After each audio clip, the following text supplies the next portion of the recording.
రావాలని గత 5 సంవత్సరాలుగా ఆశిస్తున్న ప్రజలకి ఈరోజు ఒక శుభవార్త. ముఖ్యంగా ఈరోజు చైర్మన్ గారు ఇక్కడ రావడం చాలా సంతోషంగా ఉంది. కూటమి పనితీరుకి ఇదొక మరొక ఉదాహరణ. ఈరోజు సుపరిపాలనలో ముందడుగు అనే కార్యక్రమంలో ఈ సంవత్సర కాలంలో మేము పూర్తి చేసిన ప్రతి హామీని నిర్భయంగా ధైర్యంగా ప్రజల ముందుకు తీసుకెళ్తుంటే, పని లేక తిన్నది అరగక ఈరోజు వైసీపీ నాయకులు ఈరోజు తల దించుకోవాలి.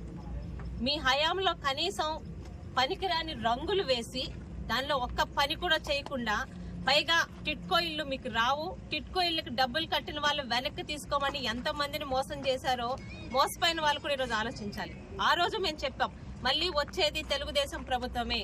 ఆ ప్రభుత్వంలో మళ్ళీ టిట్కో ఇళ్ళని ఎవరైతే మొదలు పెట్టారో ఆ మంత్రి నారాయణ గారు దీంట్లోనే మళ్ళీ ఆ చంద్రబాబు నాయుడు గారు, ఈరోజు పవన్ కళ్యాణ్ గారు బీజేపీ సారథ్యంలోనే మళ్ళీ మేము ఇస్తామని ఆ రోజు చాలా కాన్ఫిడెంట్ తో చెప్పాం. కానీ కొంతమంది ప్రజలు వైసీపీ తాలూకు మోసపు మాటలు విని టిట్కోకి కట్టిన అమౌంట్లు చెక్కులు వెనక్కి తీసుకొని వాళ్ళు జగనన్న కాలనీలు తీసుకున్నారు. అలాంటి లబ్ధిదారులకు మాత్రం టిట్కో ఇల్లు రాబోవటం లేదండి.